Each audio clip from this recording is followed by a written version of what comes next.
There are many reasons people leave religion for personal reason, for because it harmed them, because of intellectual because it doesn't make sense and they get that. Some people actually leave because I don't know, they see that it's harmful, but it's not like they stop believing in that divine in the divinity, that there's something out there, I guess, like in the supernatural. They still believe in that, but that specific religion, they stop believing in it. Like I've seen people leave Christianity and became agnostic, still feel like it's I don't know a supernatural thing out there.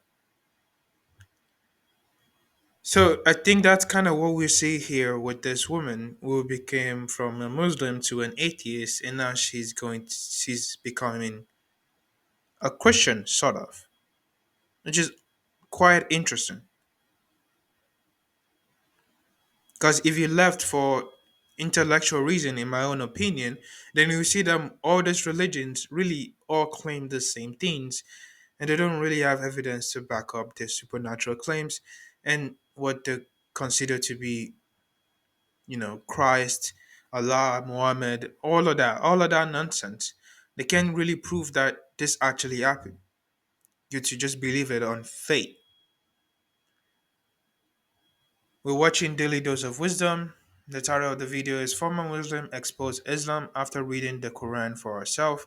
Obviously, that's what a Christian also needs to do to expose the fact that Christianity is also BS. But let's talk about her. This woman is on a mission. She's not a Muslim, and her Muslim dress is a disguise. Her mission is for Muslims to know what is in the Quran, because she says if more Muslims knew what was in the Quran, more would leave Islam. All right, folks, welcome back to the channel. This video That's literally what almost every atheist channel, if not all of them, have said about Christianity. Atheist channel about Christianity, at least. It's what any atheist that I've met have said about Christianity. If people just read the religious text, they can clearly see that it's all a lie.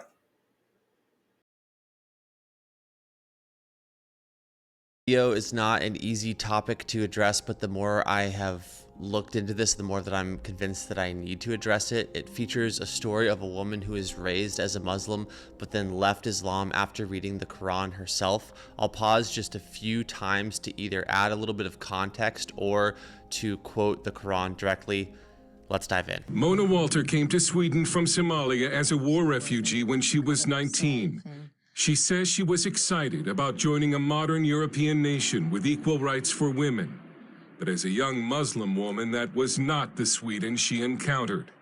In fact, she says it was in Sweden where she first experienced radical Islam on a daily basis. I discovered Islam here in Sweden. In Somalia, you're just a Muslim. You're just born into Muslim country without knowing the Quran. But when you come to Sweden, then you go to mosque. And there is a Quran, so you have to cover yourself, you have to be a good Muslim. Walter says she grew up in Somalia never having read the Quran. So I didn't understand what I was part of. I didn't know who Muhammad was. That is quite interesting because I have seen a few mosques. They're literally almost everywhere in Nigeria. There's also churches. I'm not saying this is one of each. There's both of them. I've just seen them. Memorize. Not the children. They were just saying the things the older people are saying. So in a sense, just because it sounds like a music, if you can call it that, like it rhymes with each other. And I guess that's what aids in people being able to, even when they don't understand the language, able to say the words and memorize the words. So that's what of more I see based on what I've seen on, because not all these mosques are in a building. They can't afford that. Some of them are outside, and I see this being presented. I didn't know who Allah was. So when I found out, I was upset. I was sad and I was disappointed. She says she discovered that Allah is a God who hates, and that Islam is not a religion of peace. It's about hating and killing those who disagree with Islam. It's about conquering. Muhammad, he was immoral. He was a bloodthirsty man. He was a terrible man. And they can read that in his biography, what he did to Jews, how he raped women, how he killed people. I mean, he killed everyone who didn't agree with him. Discouraged, she left Islam and became an atheist. Until one day, I mean, that is to be expected once you find this shocking news that Muhammad wasn't, the greatest man alive. Muhammad wasn't a good guy to begin with. Muhammad was a cult leader, and you expect the trait of a cult leader, and that's what you see. Now, Christians obviously don't see this about Jesus and like, oh, the most perfect human being alive. It was God. I mean, how can you even say he was human if he was perfect? Because humans are literally born with flaws. How the heck do you think Adam and Eve end up sinning if they were not made with flaws? But that aside, my rant about Christians and their bullshit aside, once you find something like that about your religion, you have, I guess, if you're intellectually honest with yourself, no option but to leave. Now, she turned to atheist at this point. But here's where I would challenge this. I would say, is this an intellectual, I don't know, leaving of your religion? Did she actually stop believing in the supernatural? Or she just stopped being a Muslim? There's kind of a difference. If you become an atheist, then you, in a sense, let go of the idea of, I don't know, believing in something with no evidence, which the supernatural would be considered in that because there's no evidence for it. Or did she just became an ex-Muslim and still believe in some divinity, which would make sense as she translates to Christianity? Or maybe she did become an atheist.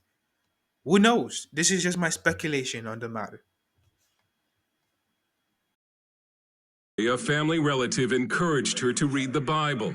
She still remembers the first time she read Matthew chapter 5 verse 44, where Jesus said to love your enemies and pray for those who persecute you. It was No, you actually got to be kidding me. I guess that's the first time you heard the phrase. I mean, there have been many, many people in history who preaches something around those kind of verses, preaches something around the idea of love. And by the way, nobody actually practiced that. No Christian nation actually practice loving your enemy. I mean, why do we go to war if we're loving our enemy? What are we loving them with bullets? It doesn't make sense. There's sometimes you show mercy to people who are trying to hurt you, but you don't love Hitler.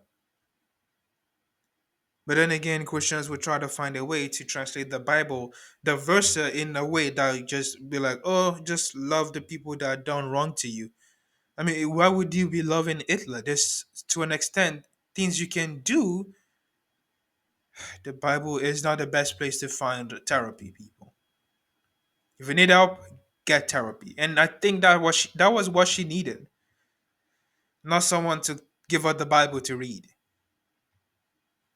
very strange for me, love your enemy, because in Islam you have to kill your enemy. Kill your enemy and kill everyone who refuses Islam.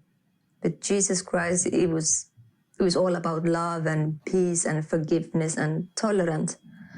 And for some reason, I needed that. She went to see Pastor Oh wow, I guess you forgot to read the Old Testament. And if I'm not wrong, many Christians will believe Jesus is God.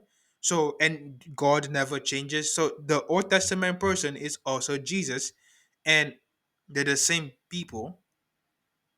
We're not gonna get started on the Trinity, and they're the same people. And the Old Testament God was a literal war god committing genocide. I guess that's loving your enemy with your sword.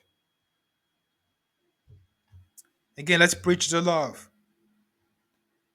Faoud Rasho, a Syrian immigrant who ministers to former Muslims in Sweden. She started to believe, and she came to That's kind of dangerous. me.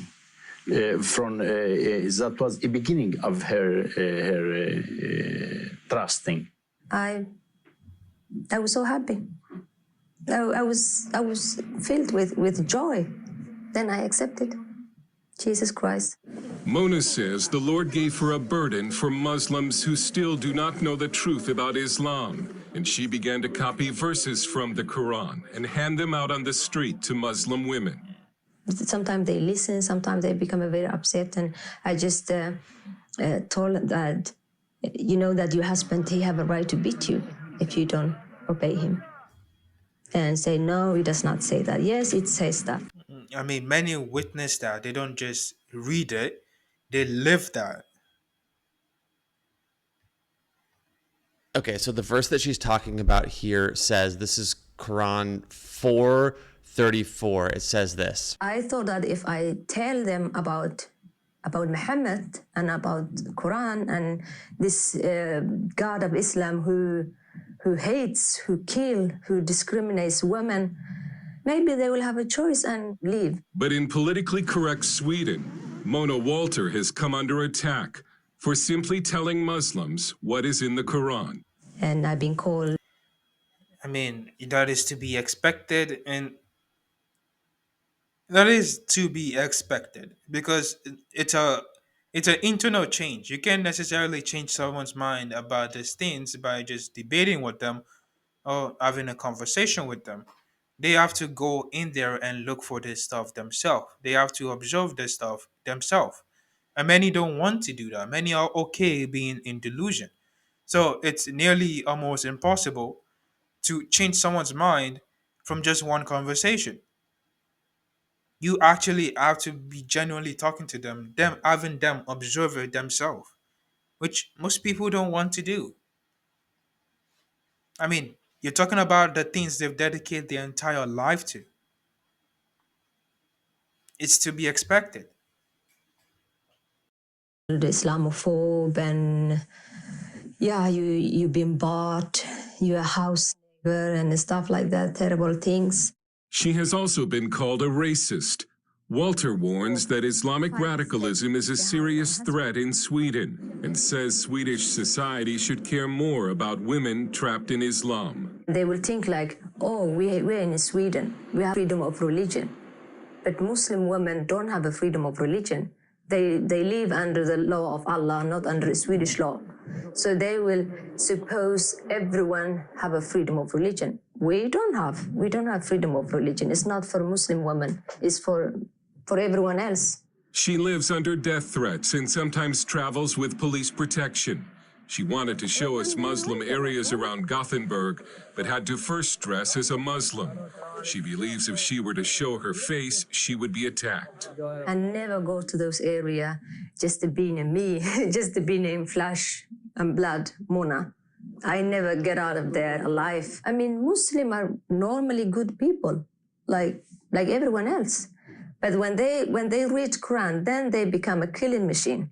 This so-called ISIS or Al-Shabaab or Boko Haram, they're not extremists. They're not fanatical, or they're just a good Muslim who follow the teachings of Islam. The Prophet Muhammad, he did that.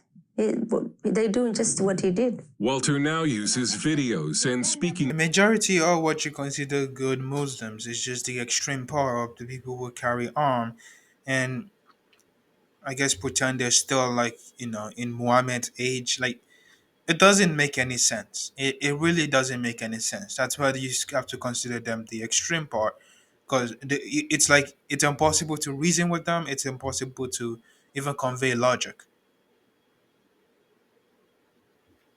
So yes, what she's saying to an extent is kind of true. The majority are good people, and even the people that are technically in the extreme part are still to be considered good Muslim. It's not like they're reading the wrong text. It's the fact that they're reading the actual text that's the problem. That's the entire problem. That they're reading the Quran right and translating it right, and that turns them violent. That's the problem of the like that's the entire thing.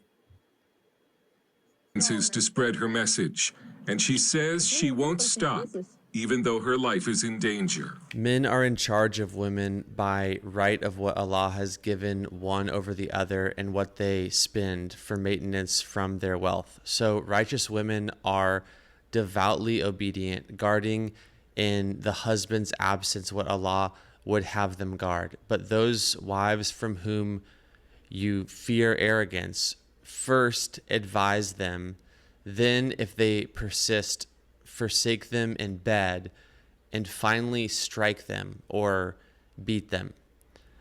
But if they obey you once more, seek no means against them. Indeed, Allah is ever exalted and grand. Now, a common response to this is that the word hit there or beat there really means to hit lightly. I actually had the chance when in the Middle East to ask this exact question to a Muslim imam, and he demonstrated the way he recommended that men punish their wives. Here's a small clip of that conversation. How can I strike her?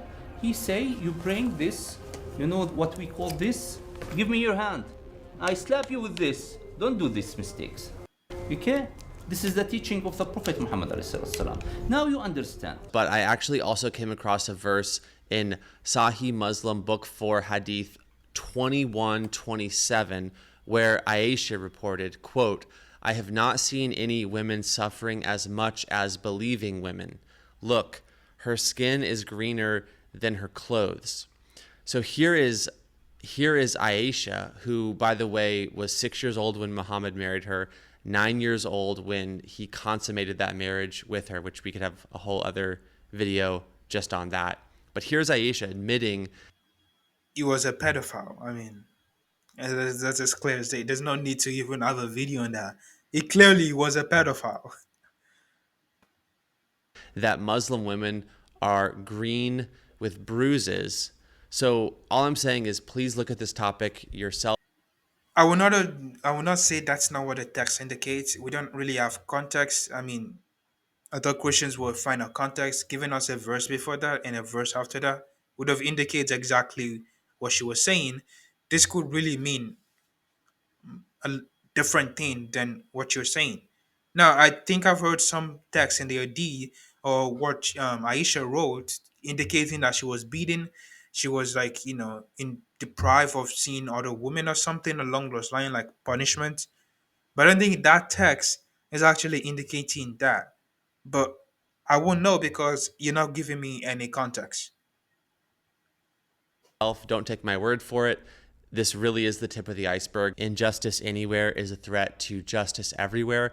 And we're living in a truly strange and bizarre time where religious pluralism is this veneer of acceptance and of love, but that veneer is actually causing it's causing people to supersede the rights of individuals and the rights of women with this idea of religious pluralism, which I think is a huge problem. So lastly, look at this graph from the UN Women, from UNICEF, showing the extent to which the mistreatment of women has been accepted even by women in Muslim countries around the world. So as you're looking at this, Now, hold on. I always will point this out when a Christian is reacting to a Muslim, talking about the mistreatment, the injustice, the blah blah blah. I would always say go look at your Bible yourself. Like the Bible also do have crazy things like the Quran. These are both like religious texts that have extreme part in it, and people participate in that extreme part. The Bible also have crazy shit in it.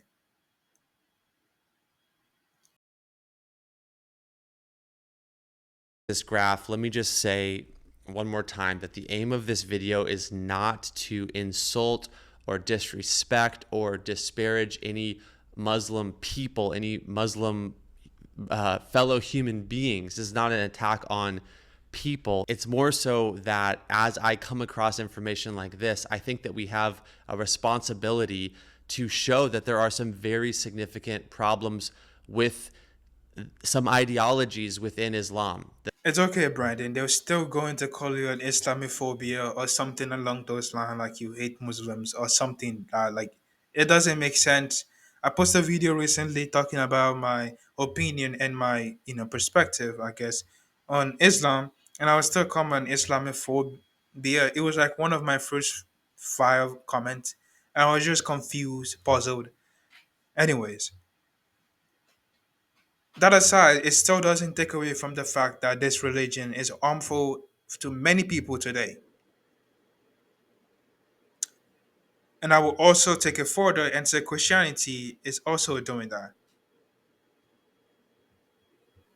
Things have a real world impact. So, in other words, because we're called to love people, we have to expose things that are working against human rights and working against human flourishing. So, I think How does he not see that Christianity is also working against human rights and working against human prosperity?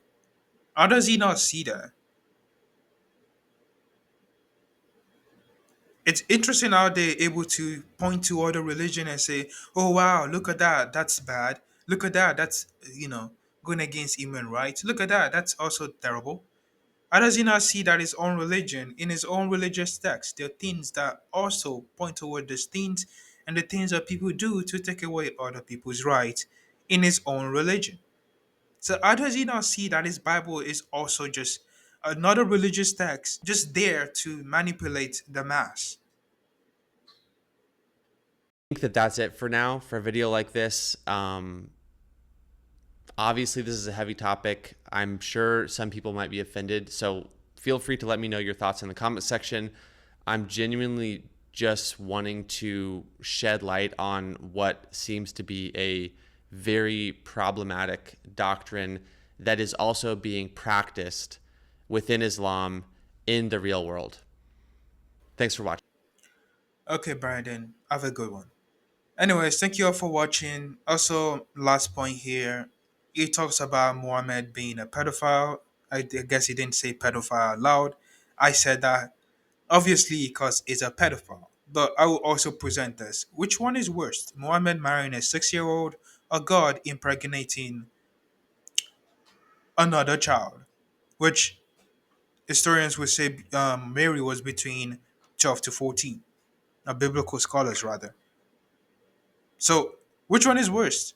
A human during his time, which there was a bunch of pedophilia back there, marrying a child, or a God, the moral author of morality, impregnating a child?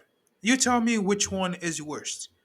Well, Christianity presents the one that God is the one impregnating a child. I'm not sure. I say both of them are terrible. I say both of them are terrible. But if I had to choose which one is worst, it's clearly God impregnating a child. Because last I checked, Muhammad is not technically in the Quran supposed to be the author of morality. Allah is.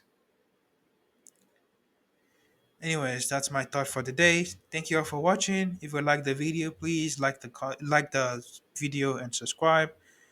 Leave your comments, leave your thoughts. Have a lovely one, people.